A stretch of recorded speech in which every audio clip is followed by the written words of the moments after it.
माधव कुंज बिहारी।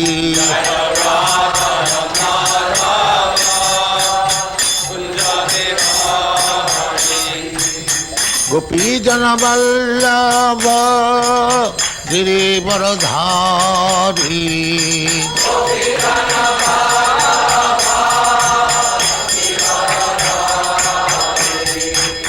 गोपी जन वल्लभ गिरिवरधारी।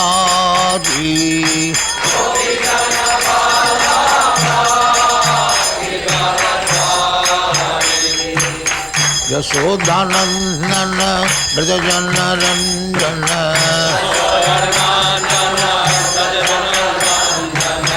यशोदानंदन ब्रजजन रंजन।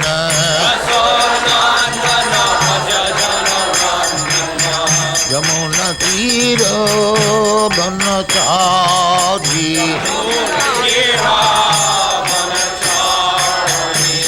यमुना तीर बनचारी।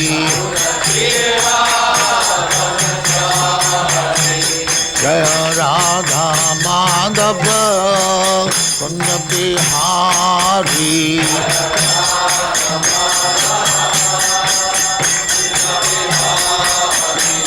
जय राधा माधव कुंज बिहारी।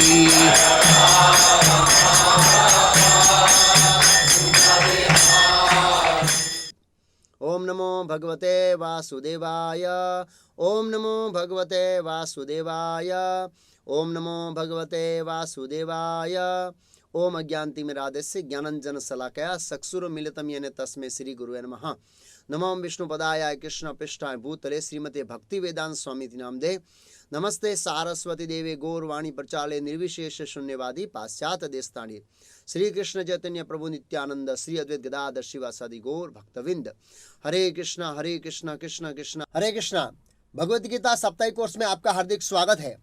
आपने अति व्यस्त जीवन में से ये वीडियो देखने के लिए समय निकाला, इसके लिए आपका खूब खूब धन्यवाद। आपके मन में जिज्ञासा होती होगी कि ये कोर्स क्या है। ये कोर्स संपूर्ण रूप से भगवद गीता पर आधारित है और भगवद गीता पर प्राथमिक कोर्स है, यानी कि बेसिक कोर्स है भगवद गीता पर। उदाहरण के लिए, जैसे हम भौतिक शिक्षा प्राप्त करने के लिए या ज्ञान प्राप्त करने के लिए स्कूल कॉलेज में जाते हैं तो सबसे पहले केजी आता है, केजी, और उसके बाद स्कूल आता है, उसके बाद कॉलेज आता है और उसके बाद हम पीएचडी आदि वगैरह करते हैं। उसी प्रकार इस्कॉन में आध्यात्मिक ज्ञान प्राप्त करने की या प्रदान करने की जो पद्धति है, उसमें यह श्रीमद् भगवद गीता पर प्राथमिक कोर्स है जो केजी के स्तर का है। और उसके आगे भगवद गीता ओरियो आएगा और उसके बाद भगवद गीता एडवांस कोर्स आएगा, जिसमें हम भगवद गीता के जो 700 श्लोक है उस 700 श्लोकों पर पद्धति सर सिस्टमेटिक और विस्तार से चर्चा करेंगे। याद रखिए कि यह भगवद गीता पर बेसिक कोर्स है।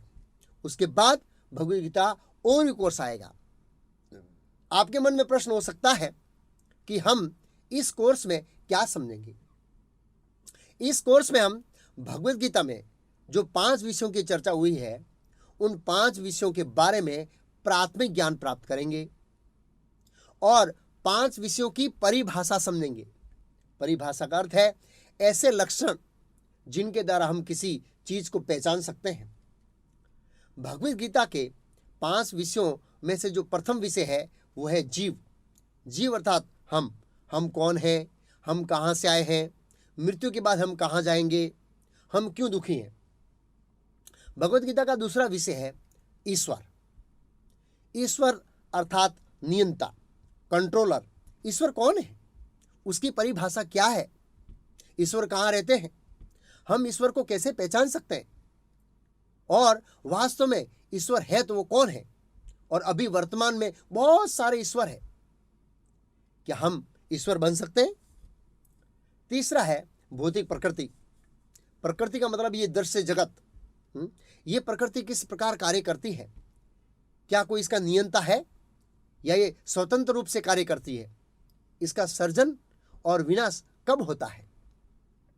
चौथा है काल। काल अर्थात समय।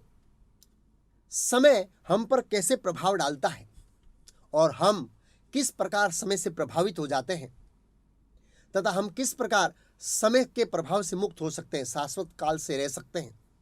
पांचवा विषय है कर्म। कर्म का अर्थ है अभी जो हम कार्य कर रहे हैं उस कार्य को कर्म कहते हैं।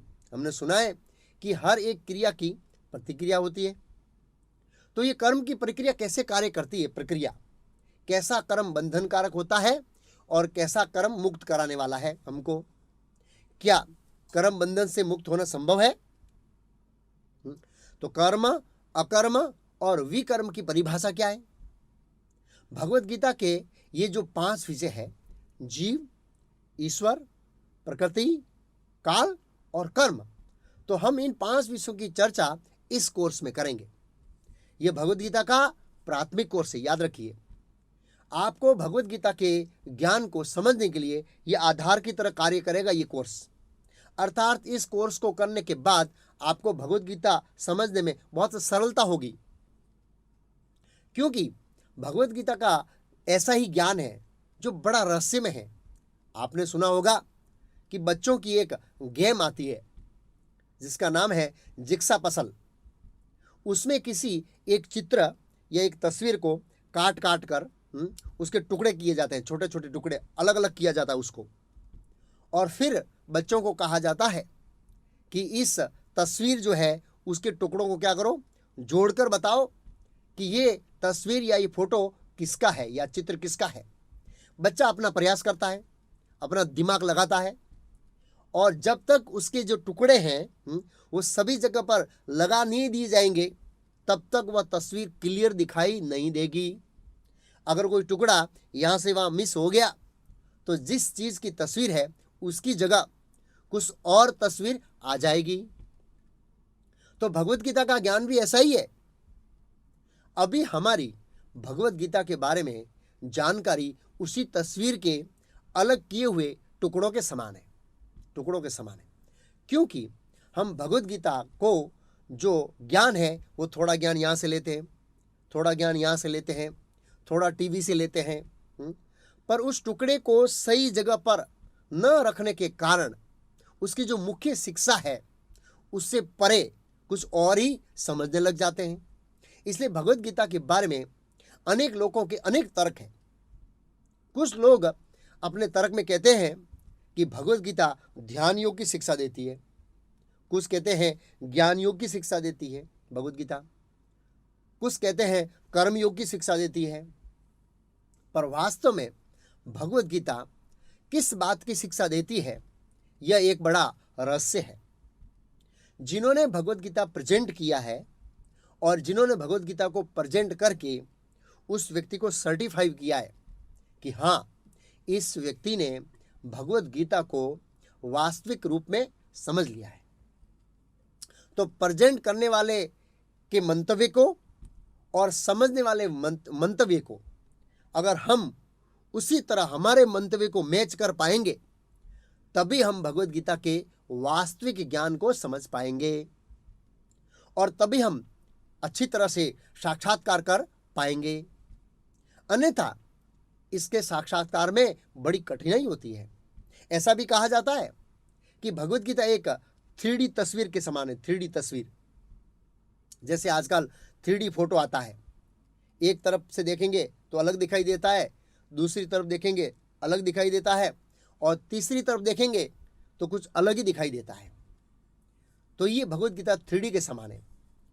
उसका रूप रंग देखने से क्या है, बदल जाता है, बहुत कुछ बदल जाता है। तो उसी तरह से भगवत गीता एक वैदुरी मणि के समान है। शायद आपने वैदुरी मणि के बारे में सुना होगा या आप जानते होंगे। वैदुरी मणि एक ऐसा पत्थर है, जब उसके ऊपर सूर्य का प्रकाश पड़ता है तब वह अलग अलग एंगल से देखने से अलग अलग कलर दिखाई देता है। ऐसा नहीं है कि एक ही कलर रिफ्लेक्ट करता है, बल्कि अनेक कलर वो रिफ्लेक्ट करता है उसके ऊपर। तो भगवत गीता भी उसी तरह से है। कुछ लोगों का भगवत गीता का ज्ञान पूर्ण होता है, जो भगवान बताना चाहते हैं ऐसा, और जैसा अर्जुन ने समझा था ऐसा, उस प्रकार का ज्ञान होता है। कुछ लोगों का भगवत गीता का ज्ञान किसी और तरह का होता है।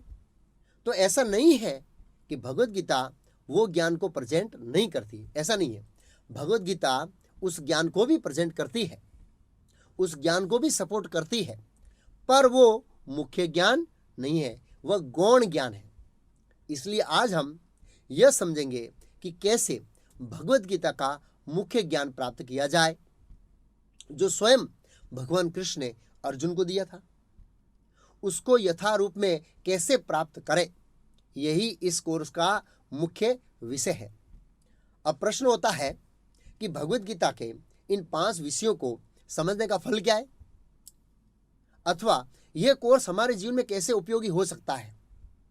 यदि कोई व्यक्ति भगवत गीता के इन 5 विषयों को गंभीरता से समझ लेगा तो उसके जीवन का दृष्टिकोण बदल जाएगा, दृष्टिकोण बदल जाएगा। अभी हम जिस दृष्टिकोण को लेकर जीवन जी रहे हैं उससे एक अलग दृष्टिकोण है इस जगत में, और भगवत गीता के इन 5 विषयों को गंभीरता से समझने से अर्थात ग्रहण करने से हम उस स्थिति में आ जाएंगे जिसे आधुनिक भाषा में पैराडाइम्स शिफ्ट कहते हैं। इसे समझने के लिए मैं आपको एक स्टोरी कहूँगा, स्टोरी बताऊँगा। एक बिजनेस एग्जीक्यूटिव था, उसे एक रात स्वप्न आया कि उसे एक एंट्रेंस एग्जाम में उपस्थित होना है। वह सुबह उठा तथा उठकर सुबह सुबह पढ़ने का प्रयास करने लगा, रिवाइज करने के लिए। हम भी कभी कभी ऐसा करते हैं, परंतु जैसे ही वो बुक पढ़ता है उसे ऐसा लगता है कि वो सब कुछ भूल रहा है और उसे कुछ भी याद नहीं आ रहा है, कुछ भी। आप समझ सकते हैं कि ऐसी परिस्थिति में तनाव किस हद तक बढ़ जाता है। वह उसकी महत्वपूर्ण परीक्षा थी जिससे उसका कैरियर बनने वाला था। धीरे धीरे तनाव बढ़ रहा था, वह बहुत ही दुखी हो रहा था और उसके पास समय बहुत कम था। कैसे भी करके वो तैयार होकर परीक्षा स्थल पर जाने के लिए निकला। मोटरसाइकिल स्टार्ट किया, देखा तो पीछे पंचर है। अब तो उसका तनाव और बढ़ गया। वह दौड़कर ऑटो रिक्शा पकड़ता है, कुछ ही दूर पर जाता है, दूरी पर, कि वह बहुत लंबा ट्रैफिक में फंस जाता है। उसके कारण तनाव और भी बढ़ जाता है। तनाव के कारण उसको उल्टी होने लगती है, चक्कर आने लगते हैं, इसलिए उसकी तबीयत एकदम बिगड़ जाती है। जैसे तैसे करके वह परीक्षा स्थल पर पहुंचा कि शिक्षक उसको पेपर देता है। वह जैसे जैसे पेपर को पढ़ता है तब वो अनुभव करता है कि उसका माइंड पूरा खाली है, उसको कुछ भी याद नहीं है, कुछ भी याद नहीं आ रहा है। वह आसपास देखता है ऐसे तो सब विद्यार्थी आराम से पेपर लिख रहे हैं, परंतु उसको कुछ भी याद नहीं है। अब तो उसकी चिंताएं और बढ़ गई, उसको पसीना छूटने लगा, क्योंकि उसके जीवन की यह महत्वपूर्ण परीक्षा थी। अब मेरा प्रश्न आपसे यह है कि इस व्यक्ति को इस परिस्थिति में से बाहर निकालने के लिए आप क्या मदद कर सकते हैं? कैसे यह व्यक्ति चिंता और तनाव से मुक्त हो सकता है? आप कह सकते हैं कि उनके लिए भगवान को प्रार्थना करें, या उनको प्रार्थना करने के लिए बोले कि तू प्रार्थना कर, भगवान का नाम लेने के लिए कहें, आश्वासन दें, या फिर भगवत गीता का कुछ उपदेश दें। ऐसे कई सारे जवाब आपके पास हो सकते हैं, परंतु आप कैसे करेंगे? क्योंकि वो परीक्षा कक्ष में जाना तो मना है और वो व्यक्ति परीक्षा में दे रहा है, तो कैसे मदद करें? आप ध्यान से सोचिए। अरे मैंने पहले आपको बताया था कि वह व्यक्ति तो सपना देख रहा है। अरे उसको सपने से उठा दो, उसकी सभी समस्याएं दूर हो जाएगी। वह तो बिजनेस एग्जीक्यूटिव है, उसने तो परीक्षा पहले से ही दे रखी है, वह तो नौकरी करता है, परंतु वह अभी सपना देख रहा है और सपने के वातावरण में वह चिंताग्रस्त और दुखी है। कई बार हमारे जीवन में भी कभी कभी ऐसा होता है, हम सपने में देखते हैं कि वाघ सिंह हमारे पीछे पड़ा है। एकदम घबरा जाते हैं, ऐसा लगता है कि बाघ हमें मार डालेगा। परंतु यदि हमें कोई उठा देता है तो हम उस अवस्था से मुक्त हो जाते हैं और तुरंत ही हमारे चेहरे पर स्माइल आ जाएगी, हंसी। हैं, कोई नहीं है, अरे वाघ यहां पर नहीं है, यह तो सपना था। ऐसे ही अगर हम उस व्यक्ति को उठा देंगे तो परीक्षा की उसकी सभी चिंताएं और दुख चले जाएंगे। यह जीवन के एक दृष्टिकोण में से दूसरे दृष्टिकोण में आ जाएगा वो व्यक्ति, जिसे आधुनिक भाषा में पैराडाइम्स शिफ्ट कहते हैं। स्वप्न में एक अलग दृष्टिकोण था और जागने के पश्चात एक वास्तविक दृष्टिकोण में आ गया वो। उसकी जो समस्याएं थी, पड़ा हुआ भूल जाना, बाइक का पंचर होना, उल्टी होना, चक्कर आना, तनाव, चिंता बढ़ना, इन सभी समस्याओं के अलग अलग उपाय हो सकते हैं। परंतु यदि वह स्वप्न की स्थिति में से वास्तविक स्थिति में यानी जागृत स्थिति में आ जाता है तो उसकी सपने की सभी समस्याओं का अंत अपने आप हो जाएगा, अपने आप। और मात्र हमारा जो दृष्टिकोण है वो मात्र हमारा दृष्टिकोण बदलने से हमारी सभी समस्याओं का अंत हो जाएगा, सभी समस्याओं का। और वह दृष्टिकोण बदलेगा इन भगवत गीता के 5 विषयों को समझने से। इसलिए आप इस कोर्स को पूरा देखिए, आधा मत छोड़िए। इस कोर्स को आरंभ करने से पहले मैं आपको बहुत महत्वपूर्ण बात करना चाहता हूं, जो इस कोर्स को समझने के लिए बहुत जरूरी है। पहली बात, जब हम कोई महत्वपूर्ण कार्य करते हैं तो एक समय में एक ही कार्य करते हैं ताकि परिणाम अच्छा आए। उसी प्रकार यदि आप इस कोर्स को ध्यान से देखेंगे, एकाग्र मन से देखेंगे तो आपको इसमें अच्छा लगेगा, नहीं तो आपकी कड़ी टूट जाएगी, संशय होने लगेंगे, क्योंकि इसके सभी मुद्दे एक कड़ी की तरह एक दूसरे के जुड़े हुए हैं।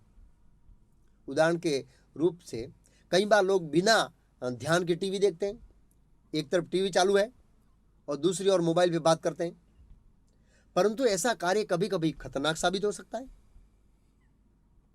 उदाहरण के लिए, जैसे ये व्यक्ति है, ये इस्त्री कर रहा है और साथ साथ में टीवी देख रहा है। वह इस्त्री करने में बेध्यान है, इतने में ही उसका मोबाइल बजता है। वह स्त्री को मोबाइल समझकर वह उठा लेता है और कान पर चिपका देता है, इसलिए स्त्री कान और गाल पर चिपक जाती है। इसलिए 2 कार्यों को एक साथ नहीं करना चाहिए। इसलिए मैं आपको ध्यान से, एकाग्रचित से देखने के लिए कहता हूं। आप इस बात को गंभीरता से लें। दूसरी बात, एक दिन में एक ही एपिसोड को देखना है। यदि आप एक से ज्यादा देखेंगे तो आपको सही रूप में समझ में नहीं आएगा। जैसे कभी हम ज्यादा खा लेते हैं तो डाइजेस्ट नहीं कर पाते, ऐसे ही हमारी जो बुद्धि है वो ग्रहण नहीं कर पाएगी। तीसरी बात,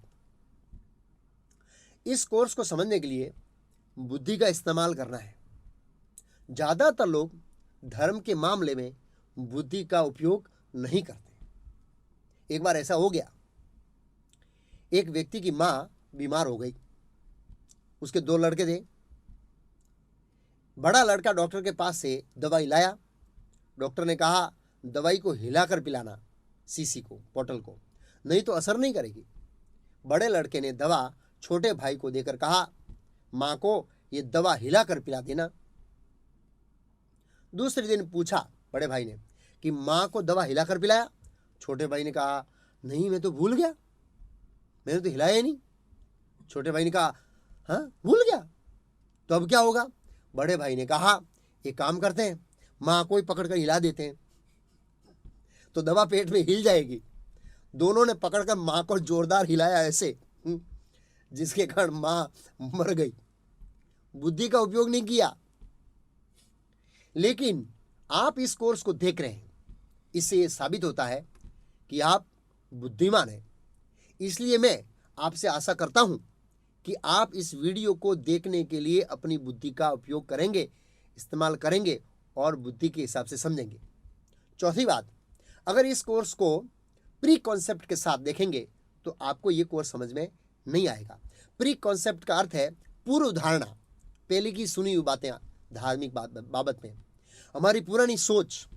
इसलिए जब तक आप इस कोर्स को पूरा देख नहीं लेते हैं तब तक अपना प्री कॉन्सेप्ट साइड में रख दीजिए। अगर प्री कॉन्सेप्ट के साथ देखेंगे तो आपको इतना आनंद नहीं आएगा। इसके बारे में एक स्टोरी है। एक बार एक भमरे की एक कीड़े के साथ दोस्ती हो गई, फ्रेंडशिप हो गई। कीड़ा गंदी गटर में रहता है और भमरे को दया आई कि कीड़ा गंदी गटर में पड़ा रहता है, चलो मैं इसको फूलों की सुगंध दिलवाऊं। भमर ने कीड़े को अपने ऊपर बिठाकर गुलाब के बगीचे में ले गया और गुलाब के फूल के ऊपर उसको बिठाया और फिर वापस उसको छोड़ने के लिए आया। तब रास्ते में पूछा कीड़े ने, कैसा लगा? कीड़े ने मुंह बगाड़ कर कहा, कुछ मजा नहीं आया, गटर जैसी ही दुर्गंध थी। दूसरे दिन फिर ले गया और मोगरे के फूल पर बिठाया और वापस उसको छोड़ने के लिए आते समय रास्ते में पूछा, कैसा लगा? कीड़े ने फिर मुंह बिगाड़ कर कहा, खास मजा नहीं आया, कल जैसी गंदी गटर की सुगंध थी। अब भरमर सोच रहा था, ऐसा क्यों हो रहा है, गड़बड़ कहां पर है? तीसरे दिन फिर भरमर अपने ऊपर बिठाकर चमेली के फूलों के बगीचे में ले गया। अब भरमर को संशय हुआ, कहीं इसके नाक में तो गड़बड़ नहीं है ना। उसने कीड़े की नाक को देखा तो गंदी गटर का पानी भरा हुआ था, सब कचरा भरा हुआ था, गंदगी। भरमर ने उसको नाक को पानी से बराबर साफ किया, फिर चमेली के फूलों पर बिठाया। शाम हो गई, अब कीड़ा तो उठने का नाम ही नहीं ले रहा था। भरमर ने कहा, चलो। कीड़े ने कहा, बहुत आनंद आ रहा है यार, अब तो वापस गटर में नहीं जाना है, यहीं पर फूलों के बगीचे में रहना है। तो इस स्टोरी का सारांश यह है कि अगर आप पूर्व धारणाओं के साथ इस कोर्स को देखेंगे तो कीड़े के जैसा होगा। इसलिए जब तक ये कोर्स पूरा न हो जाए तब तक आपकी पूर्व धारणाओं को साइड में रख दीजिए। और यदि इस कोर्स के संबंधित आपको कोई प्रश्न हो तो आप हमें पहले प्रश्न लिख के रखिए, बाद में आप फोन करके पूछ सकते हैं, लास्ट में मैं आपको नंबर दूंगा। हमारे 6 दिन के विषय हैं वो इस प्रकार है। प्रथम दिन का विषय है मनुष्य जीवन का लक्ष्य क्या है और आध्यात्मिक ज्ञान प्राप्त करने की पद्धति क्या है। दूसरे दिन का विषय है आत्मा का विज्ञान अर्थात साइंस ऑफ द सोल। तीसरे दिन का विषय है भगवान कौन है, क्यों अनेक भगवान, धर्म और शास्त्र। चौथे दिन का जो विषय है वो है भौतिक प्रकृति, काल और कर्म का सिद्धांत। पांचवें दिन का विषय है योग के विविध रूप और योग की श्रेष्ठ पद्धति। छठे दिन का विषय है श्रीमद् भगवद गीता का व्यवहारिक जीवन में आचरण। अब हम प्रथम दिन पर चर्चा करेंगे। प्रथम दिन के विषय को 2 भागों में विभाजित किया गया है। प्रथम भाग है मनुष्य जीवन का लक्ष्य क्या है अथवा उसका उद्देश्य क्या है। मनुष्य जीवन का लक्ष्य या ध्येय पता चल जाता है तो उस लक्ष्य को प्राप्त करने के लिए ज्ञान होना बहुत जरूरी है। इसलिए प्रथम दिन का जो दूसरा भाग है वह ज्ञान कैसे प्राप्त करें अथवा आध्यात्मिक ज्ञान प्राप्त करने की पद्धति क्या है। यह दूसरा भाग जो है वो बहुत ही महत्वपूर्ण है। कई बार लोग पूछते हैं कि हमें कैसे पता चले कि हम सही ज्ञान प्राप्त कर रहे हैं या नहीं कर रहे हैं। इस विषय को हम पहले दिन के दूसरे भाग में बहुत ही विस्तार से चर्चा करेंगे कि मैं आपको जो ज्ञान दे रहा हूं, हम आपको जो ज्ञान दे रहे हैं वह ज्ञान कैसे सच्चा है और इस ज्ञान का आधार क्या है। क्योंकि बिना आधार का कोई भी ज्ञान आपके काम का नहीं है। उदाहरण के रूप से बिल्डिंग का जो फाउंडेशन है वो कच्चा है तो जब भूकंप आएगा तो बिल्डिंग गिर जाएगी। परंतु पक्के फाउंडेशन वाली बिल्डिंग नहीं गिरती है अथवा नहीं गिरेगी। अतः फाउंडेशन जितना मजबूत होगा, बिल्डिंग उतनी ही मजबूत होगी। इसलिए पहले हम ज्ञान का आधार या पाया बनाएंगे, बाद में ज्ञान प्राप्त करेंगे। जैसे कि पहले बिल्डिंग का हम फाउंडेशन बनाते हैं, आधार बनाते हैं, उसके बाद बिल्डिंग बनती है। दूसरा उदाहरण है स्कूल और कॉलेज का। स्कूल और कॉलेज में एडमिशन लेने से पहले हम जांच करते हैं कि वह प्रमाणिक है या नहीं, वो स्कूल और कॉलेज अधिकृत है कि नहीं। उसी प्रकार इस कोर्स में प्रवेश करने से पहले आपके मन में ये बात क्लियर होनी चाहिए कि आप किस प्रकार का वास्तविक ज्ञान प्राप्त कर रहे हैं। कैसे आपको पता लगेगा कि ज्ञान सही है? आज प्रथम दिन में हम भगवत गीता के 5 विषयों की चर्चा नहीं करेंगे, वह दूसरे दिन से आरंभ होगी। एक बात ध्यान में रखिए, शायद इस प्रथम दिन में आपको ज़्यादा रुचि न लगे या फिर आनंद न आए, फिर भी ये प्रथम दिन समझना बहुत जरूरी है, क्योंकि यह ज्ञान प्राप्त करने का क्या है? आधार है। आधार प्रथम दिन को अच्छी तरह से समझे बिना इस कोर्स को देखना बिना फाउंडेशन के बिल्डिंग बनाने जैसा है। ये इसका सार है। अब हम प्रथम दिन के पहले भाग को समझेंगे। मनुष्य जीवन का उद्देश्य क्या है? हम देखते हैं कि हर चीज का उद्देश्य होता है। जैसे घड़ी का उद्देश्य समय देखने के लिए है, कार का उद्देश्य घूमने के लिए है, मोबाइल का उद्देश्य कम्युनिकेशन के लिए है। ऐसे ही हर चीज का कोई न कोई उद्देश्य रहता है। इस दुनिया में ऐसी कोई भी चीज नहीं है जो बिना उद्देश्य के अस्तित्व में है। तो क्या मनुष्य जीवन का कोई उद्देश्य नहीं होगा? इतनी सारी चीजों का उद्देश्य मनुष्य जीवन का उद्देश्य नहीं होगा? हालांकि मनुष्य जीवन तो बहुत ही महत्वपूर्ण है। अगर हम मनुष्य जीवन के उद्देश्य को नहीं समझते हैं तो हम उस ट्रेन में बैठे व्यक्ति के समान है। एक बार एक स्टेशन पर एक ट्रेन खड़ी थी और एक व्यक्ति ने खिड़की से अंदर में बैठे हुए ट्रेन में बैठे हुए व्यक्ति से पूछा, यह ट्रेन कहाँ जा रही है? उस व्यक्ति ने उत्तर दिया, मुझे पता नहीं है। फिर उस व्यक्ति ने पूछा, तो आप कहाँ जा रहे हैं महाशय? मुझे पता नहीं है। तो अब उस व्यक्ति को क्या समझा जाए, मूर्ख या महामूर्ख? वह व्यक्ति उस ट्रेन में बैठा था, फिर भी उसे पता नहीं है कि वो ट्रेन कहाँ जा रही है और वह कहाँ जा रहा है। ठीक उसी प्रकार हम भी देखते हैं कि आज का लोग मनुष्य जीवन को उद्देश्य का, जो मनुष्य जीवन का उद्देश्य है, उसको समझे बिना, जाने बिना तेज गति से दौड़ रहे, बस दौड़ रहे। जब हम उनसे पूछते हैं कि आपके जीवन का उद्देश्य क्या है, आप ऐसे क्यों दौड़ रहे हैं, तब उत्तर मिलता है, यह सब सोचने के लिए मेरे पास समय नहीं है, बस मुझे जल्दी में जाना है। जिस प्रकार यह व्यक्ति उस गाड़ी वाले से पूछता है, साहब आप कहाँ जा रहे हैं? तो वह कहता है, मुझे परेशान मत करो, मैं जल्दी से जाना चाहता हूं। अगर यदि हम गंतव्य स्थान को निश्चित किए बिना तेज गति से गाड़ी चलाएंगे तो क्या होगी? दुर्घटना होगी। अब एक महत्वपूर्ण प्रश्न होता है कि ये सब लोग क्यों दौड़ रहे हैं? आखिर इस दौड़ का उद्देश्य क्या है? ये सभी लोग आनंद प्राप्त करने के लिए दौड़ रहे हैं। सभी लोग आनंद की खोज में हैं, अर्थात सुख प्राप्त करने के लिए दौड़ रहे हैं। वह आनंद 4 प्रकार की प्रवृत्तियों में से लेना चाहते हैं। उसका आधार 4 प्रवृत्ति है मुख्य। ये 4 प्रकार की प्रवृत्तियां कौन सी है? आहार, निद्रा, भय और मैथुन। लेकिन हम देखते हैं कि पशु भी 4 प्रकार की प्रवृत्तियों के पीछे दौड़ता है और हम भी दौड़ते हैं। तो फिर हमारे में और पशुओं में अंतर क्या है? इस मुद्दे को समझना बहुत ही महत्वपूर्ण है। जब हम मनुष्य और पशु में अंतर समझ जाएंगे तब हम भगवत गीता को समझ पाएंगे, नहीं तो भगवत गीता को नहीं समझ पाएंगे।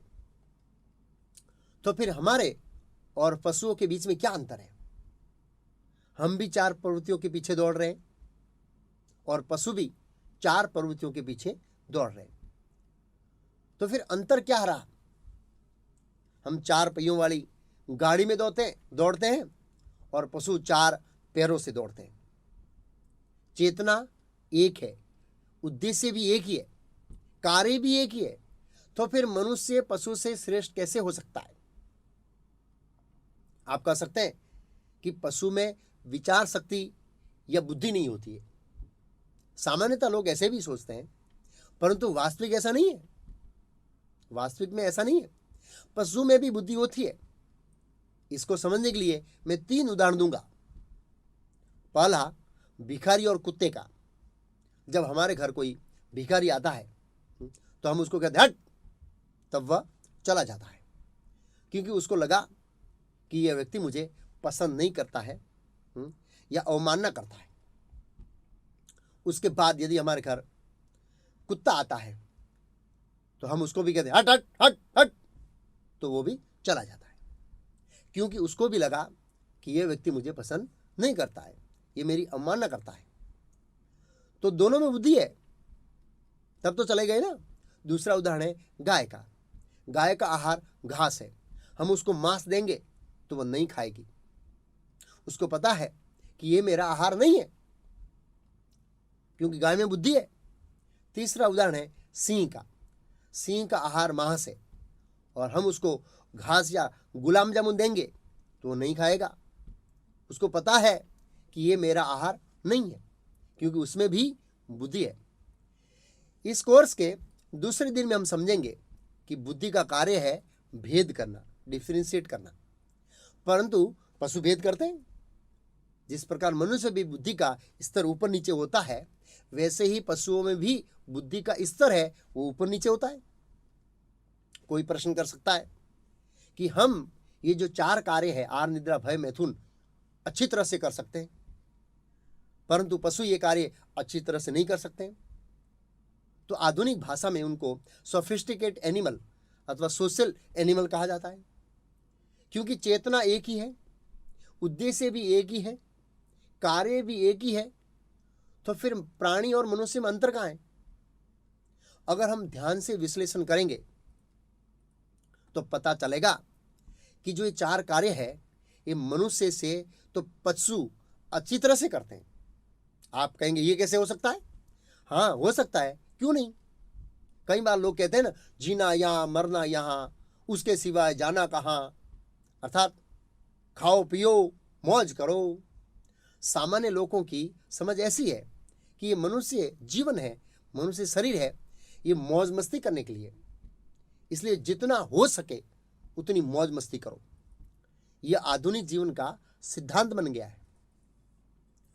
परंतु क्या लोग सही में मौज मस्ती करते हैं या यूं ही बोलते हैं? अब हम तुलना करेंगे कि मनुष्य जीवन में 4 प्रवृत्तियों का आनंद अच्छा है या पशु जीवन में 4 प्रवृत्तियों का आनंद अच्छा है। पहला है आहार।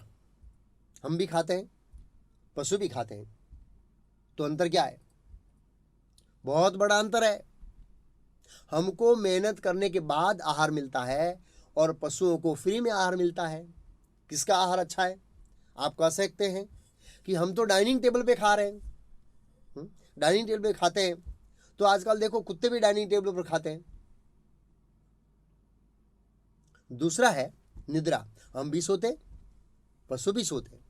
सोने के बाद हमको पता नहीं चलता है कि हम कहाँ सोए, पशुओं को भी पता नहीं चलता है। तो क्या अंतर है? कुछ भी नहीं। आप कह सकते हैं कि हम तो डनलॉप के गद्दे में सोते हैं, तो देखो आजकल कुत्ते भी डनलॉप के गद्दे में सोते।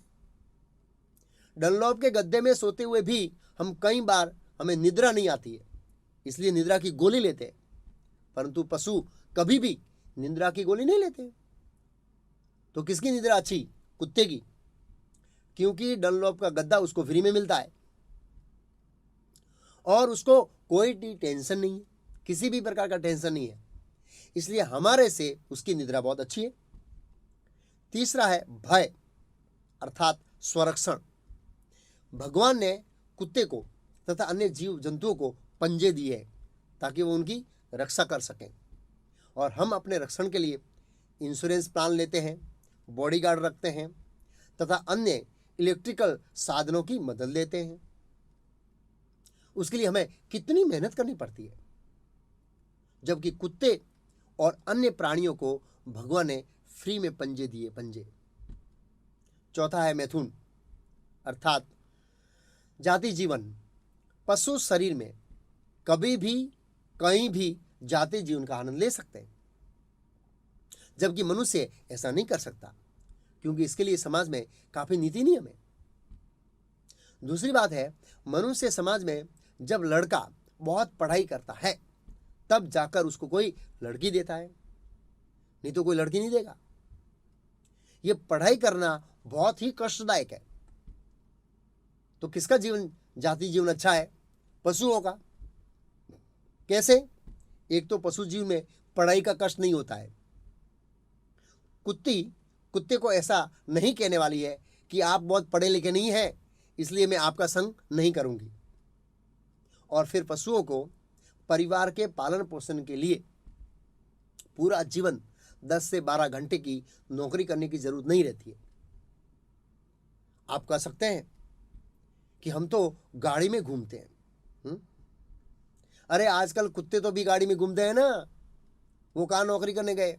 आप कह सकते हैं कि हम सोफा में बैठते हैं, तो देखिए आजकल कुत्ते भी सोफा में बैठते हैं। आप कह सकते हैं कि हम तो टीवी देखते हैं, तो देखिए आजकल कुत्ते भी टीवी देखते हैं। तो सार क्या है?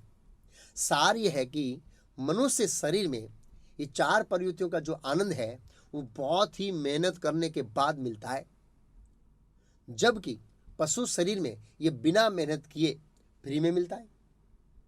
इसलिए पशुओं को ये 4 चीजें प्राप्त करने के लिए मनुष्यों की जितनी मेहनत नहीं करनी पड़ती है। इसके लिए मैं आपको एक विशेष उदाहरण देता हूं। बॉम्बे बोरीवली में एक व्यक्ति रहते थे। उनका ऑफिस चर्चगेट में था। उनके घर में कुत्ता था जिनका नाम था मुन्नू। एक दिन उन्होंने मुन्नू को कहा, चल आज मैं तुम्हें ऑफिस में ले जाता हूं। और दोनों घर से निकलकर स्टेशन पर आए। इतने में ही ट्रेन आ गई।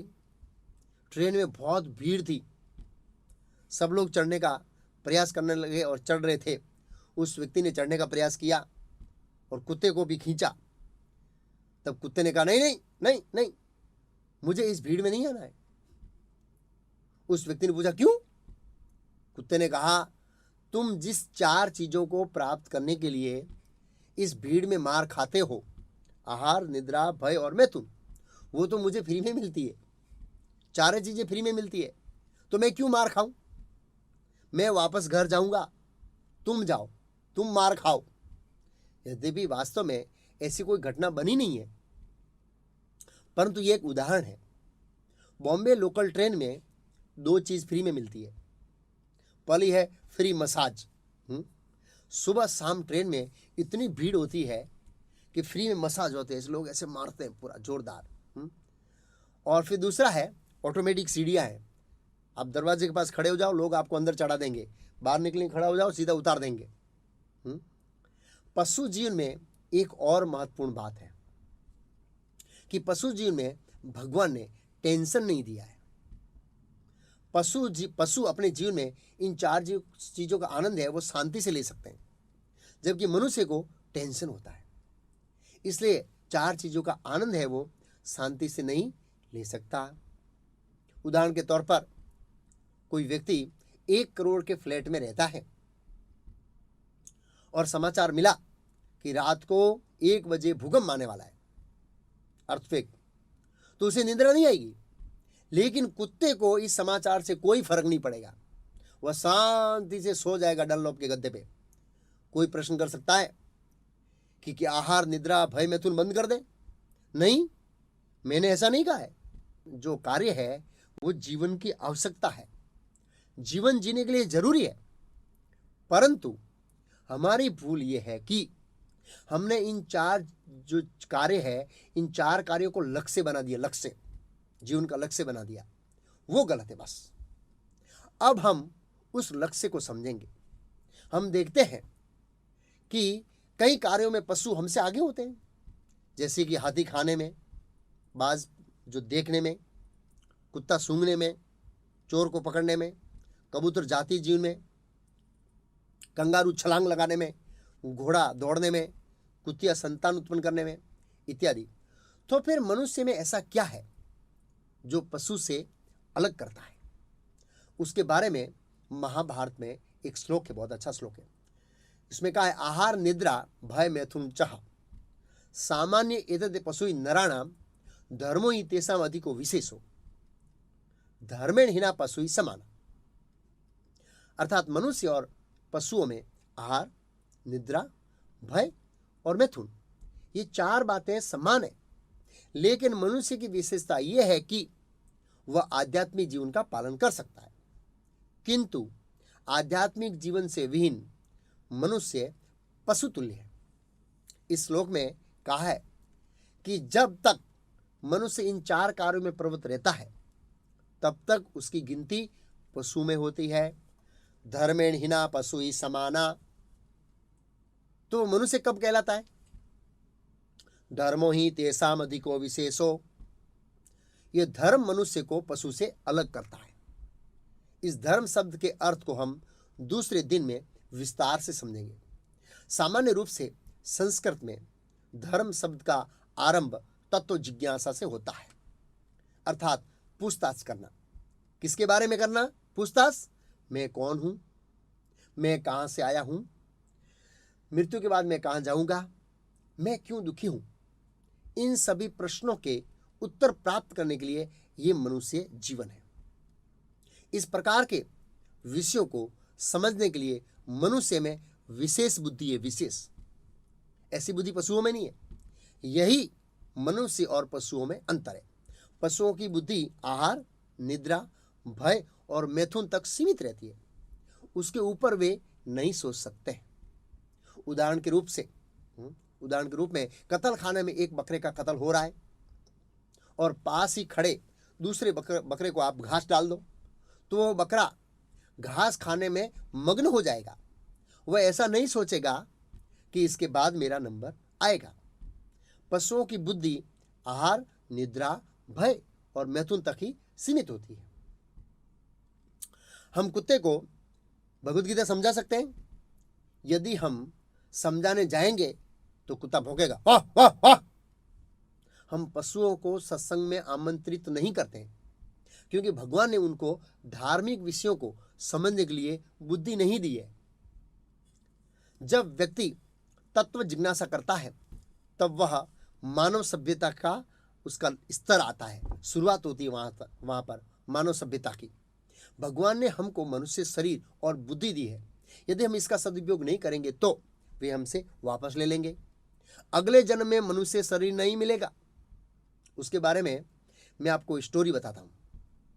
एक बार एक किसान था, वह खेती करता था। उसका एक मित्र था, अमेरिका से आया। उसको देखकर किसान मित्र बहुत खुश हुआ।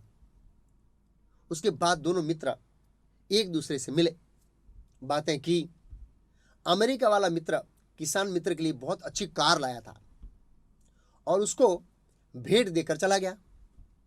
थोड़े दिनों के बाद वापस अमेरिका जाने से पहले वह किसान मित्र को फिर से मिलने के लिए आया। तब उसने देखा कि जो कार उसको घूमने के लिए दी थी उससे वह हल जोड़कर खेती कर रहा था।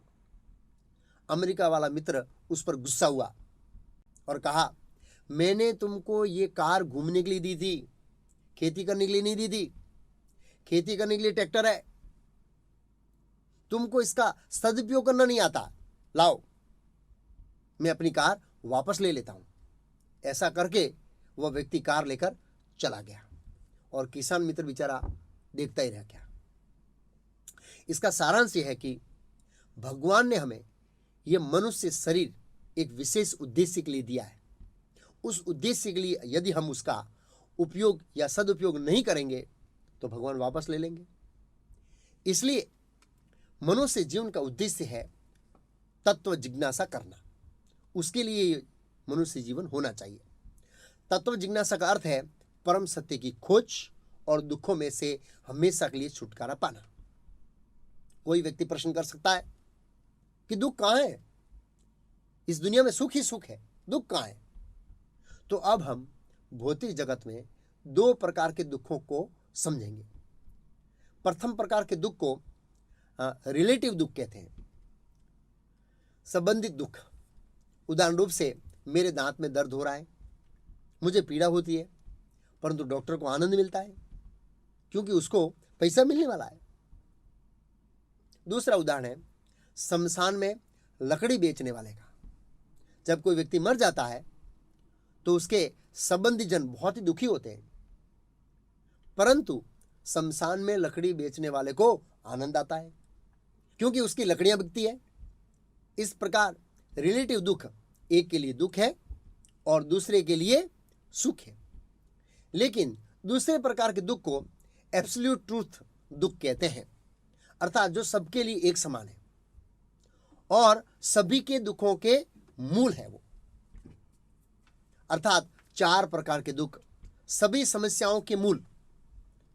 दुर्भाग्यवश हम अपने दैनिक जीवन में होने वाली छोटी छोटी समस्या के समाधान के लिए प्रयास करते हैं, परंतु हम ये चार समस्याओं को समझते ही नहीं।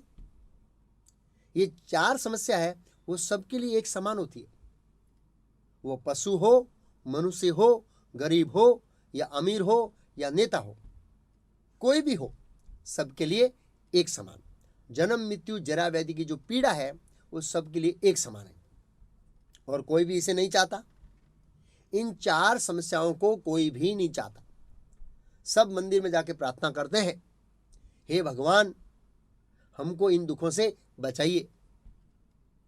लेकिन शास्त्र की बात माने बिना कोई भी इन दुखों से नहीं बच सकता।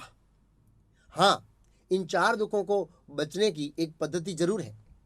यदि हम उस पद्धति को अपनाते हैं तो हम इससे बच सकते हैं, जिसकी चर्चा हम आगे विस्तार से करेंगे। अब हम चार दुखों को विस्तार से समझेंगे, विस्तार से। पहला दुख है जन्म की पीड़ा। श्रीमद् भागवतम में भगवान कपिल देव माता देवहूति को कहते हैं कि जीव माता के गर्भ में कैसी भयंकर पीड़ा भुगतता है, उसकी हम कल्पना भी नहीं कर सकते। उदाहरण के लिए इस प्रकार यदि किसी को 9 महीने तक अंधेरी कोठी में रखे तो क्या होगा? ऐसी हालत मां के गर्भ में होती है। जीव गर्भ में भगवान को प्रार्थना करता है कि मुझे इससे बाहर निकालिए, मैं बाहर निकलकर आपका भजन करूंगा। और जब जन्म होता है तब मां और बालक को इतनी भयंकर पीड़ा होती है कि जिससे उसकी जो पहले की उस यातनाओं के कारण जो पहले की स्मृति है, उसकी विस्मृति हो जाती है। यह जन्म की पीड़ा है। दूसरा दुख है मृत्यु की पीड़ा। मृत्यु की पीड़ा गरुड़ पुराण में भगवान विष्णु ने गरुड़ से कहा कि जब मृत्यु के समय शरीर से आत्मा निकलती है तो उस समय 40,000 बिच्छू काटने जितनी पीड़ा होती है। आप कल्पना करो वह पीड़ा कैसी होगी। और हमने जो धन कमाया है वह मृत्यु के समय छोड़ना पड़ेगा। मृत्यु के समय प्रिय व्यक्तियों के संबंध है वो तोड़ना पड़ता है। मृत्यु के समय भयंकर यमदूत आते हैं, वे जीव को यमलोक ले जाते हैं और कड़ी सजा देते हैं। तीसरा दुख है जरा। जरा का अर्थ है वृद्धावस्था। वृद्धावस्था बहुत ही भयंकर होती है। सबसे पहले वृद्धावस्था में जॉइंट पेन शुरू हो जाते हैं, जठराग्नि मंद पड़ जाती है। वृद्धावस्था का सबसे बड़ा दुख है अकेलापन, क्योंकि वृद्ध व्यक्ति को कोई पसंद नहीं करता। इस आधुनिक युग में उनके साथ बैठने के लिए किसी के पास समय ही नहीं है, इसलिए उनको अकेला रहना पड़ता है। उसका कोई ध्यान नहीं रखता है। यह वृद्ध अवस्था, बुढ़ापा बहुत ही पीड़ादायक और भयंकर है। चौथा दुख है व्याधि। व्याधि का अर्थ है रोग। रोग बहुत प्रकार के होते हैं और बहुत पीड़ादायक होते हैं। उनका हम अनुभव कई बार अपने जीवन में करते हैं। तो इन चार दुखों को गंभीरता से समझने का प्रयास करना चाहिए। यह मनुष्य जीवन जन्म मृत्यु जरा व्याधि के दुखों में से हमेशा के लिए मुक्त होने के लिए है और परम सत्य की खोज करने के लिए। श्रीमद् भागवत में एक श्लोक है जो मनुष्य जीवन के ध्येय का वर्णन करता है। इस श्लोक में कहा है, जीवस्य तत्व जिज्ञासा न अर्थो यशसे कर्म भी, अर्थात मानव जीवन परम सत्य के विषय में जिज्ञासा करने के लिए। मनुष्य जीवन का अन्य कोई लक्ष्य नहीं होना चाहिए। ये श्रीमद् भागवतम का स्टेटमेंट है, कथन है। इस श्लोक से या इस श्लोक में स्पष्ट कहा गया है कि जीवस्य तत्व जिज्ञासा न अर्थो यशसे कर्म भी, मनुष्य जीवन परम सत्य के बारे में जानने के लिए, उसका अन्य कोई उद्देश्य नहीं होना चाहिए। तो सार यह है कि दुखों के मूल कारण को जानना और परम सत्य की खोज करना, यह जिज्ञासा के मुख्य विषय हैं, अर्थात मनुष्य जीवन के लक्ष्य हैं। मनुष्य को इन दो विषयों पर ही खास ध्यान देना चाहिए। अब तक हम यह समझे कि मनुष्य जीवन का उद्देश्य है जन्म मृत्यु जरा व्याधि से उससे मुक्त होना और परम सत्य की खोज करना अथवा ज्ञान प्राप्त करना। लेकिन इन दोनों के लिए हमारे पास ज्ञान होना बहुत जरूरी है। उदाहरण के लिए, कोई व्यक्ति बीमार होता है तो ठीक होने के लिए उसके पास ज्ञान होना चाहिए कि सबसे पहले उसको डॉक्टर के पास जाना है, डॉक्टर के कहने के अनुसार दवाई लेनी है और नियमों का पालन करना है, तब जाकर वह व्यक्ति अच्छा होगा, ठीक होगा। दूसरा उदाहरण है, किसी को करोड़पति बनना है तो उसके पास ये ज्ञान होना चाहिए कि कैसे करोड़पति बन सकते हैं। इसी प्रकार जन्म मृत्यु जरा व्याधि से मुक्त होने के लिए और परम सत्य की खोज करने के लिए ज्ञान होना जरूरी है। परंतु एक मुद्दा खास करके याद रखिए कि यह स्कूल कॉलेज का ज्ञान, भौतिक टेक्नोलॉजी का ज्ञान, वैज्ञानिकों का ज्ञान, मेडिकल साइंस का ज्ञान, ये सभी प्रकार का ज्ञान हमें जन्म मृत्यु जरा व्याधि में से मुक्त करने में तथा परम सत्य की खोज करने में कोई मदद नहीं कर सकता। आप कह सकते हैं ये कैसे हो सकता है? इन विषयों को मैं विस्तार से समझा सकता हूं, परंतु समय का अभाव है, इसलिए मैं संक्षिप्त में कहूंगा। ओरियो कोर्स और एडवांस कोर्स में विस्तार से समझाऊंगा कि कैसे ये भौतिक ज्ञान है हमको जन्म मृत्यु जरा व्याधि से मुक्त नहीं कर सकता। कहा जाता है ना, फलेन परिचते, अर्थात फल से कार्यों की पहचान होती है। जो देश स्कूल कॉलेज ज्ञान में, भौतिक टेक्नोलॉजी में, वैज्ञानिक ज्ञान में, मेडिकल साइंस में आगे हैं, उन देशों की हालत क्या है हम उनकी कल्पना भी नहीं कर सकते। दिन प्रतिदिन समाज की हालत बिगड़ रही है। उदाहरण के लिए, बीमारी बढ़ रही है, दवा भी बढ़ रही है, डॉक्टर भी बढ़ रहे हैं, हॉस्पिटल भी बढ़ रही है, फिर भी रोग कम क्यों नहीं होते? काम करने का समय है वो बढ़ रहा है, तनाव दिन प्रतिदिन बढ़ रहा है, नशा बढ़ रहा है, आत्महत्या, तलाक, बलात्कार, हिंसा, पॉल्यूशन, भ्रष्टाचार, शोषण, अत्याचार, आतंकवाद, जातिवाद इत्यादि दिन प्रतिदिन बढ़ रहे हैं, कम क्यों नहीं होते? हमारा स्कूल कॉलेज का ज्ञान या वैज्ञानिक ज्ञान और भौतिक टेक्नोलॉजी का ज्ञान उनको रोक क्यों नहीं पा रहे? आखिर ये समस्याएं कहाँ कम है? जहाँ स्कूल कॉलेज, भौतिक टेक्नोलॉजी, वैज्ञानिक ज्ञान और मेडिकल साइंस का ज्ञान कम है, वहाँ पर ये समस्या जन्म मृत्यु जरा व्याधि की कम है। आज से 50 साल पहले की स्थिति का आप सर्वे कीजिए। जब इस प्रकार का ज्ञान विकसित नहीं हुआ था तब समाज में समस्याएं भी नहीं थी, परंतु अब इतना ज्ञान विकसित है फिर भी इन समस्याओं को रोक नहीं सकते। और मैं आपको चुनौती देता हूं और चुनौती के साथ कहता हूं कि रोक भी नहीं सकेंगे, क्योंकि ये भौतिक ज्ञान है। स्कूल कॉलेज का ज्ञान भौतिक ज्ञान है जो पेन किलर के जैसा है, थोड़े समय के लिए आराम देता है परंतु समस्या को मूल से नष्ट नहीं कर सकता। समस्या को मूल से नष्ट करने के लिए आध्यात्मिक ज्ञान चाहिए, अर्थात दिव्य ज्ञान चाहिए, जो किसी मनुष्य ने नहीं बनाया है, बल्कि भगवान का बनाया हुआ है। वह ज्ञान पूर्ण है। एकमात्र वही ज्ञान अभी हमारी सभी समस्याओं का अंत कर सकता है। उसका उदाहरण स्वयं अर्जुन है, जो गंभीर समस्या में था, लेकिन भगवत गीता का आध्यात्मिक ज्ञान लेने से वो उस समस्या से मुक्त हो गया। दूसरा उदाहरण है पितामह भीष्म का। आध्यात्मिक ज्ञान के कारण पितामह भीष्म सभी शारीरिक पीड़ा से मुक्त हो गए थे। शरीर के कोने कोने में बाण लगे थे, फिर भी पीड़ा नहीं हो रही थी। शास्त्रों में ऐसे तो हजारों उदाहरण है। इसलिए एकमात्र आध्यात्मिक ज्ञान ही हमको भौतिक दुखों से बचा सकता है।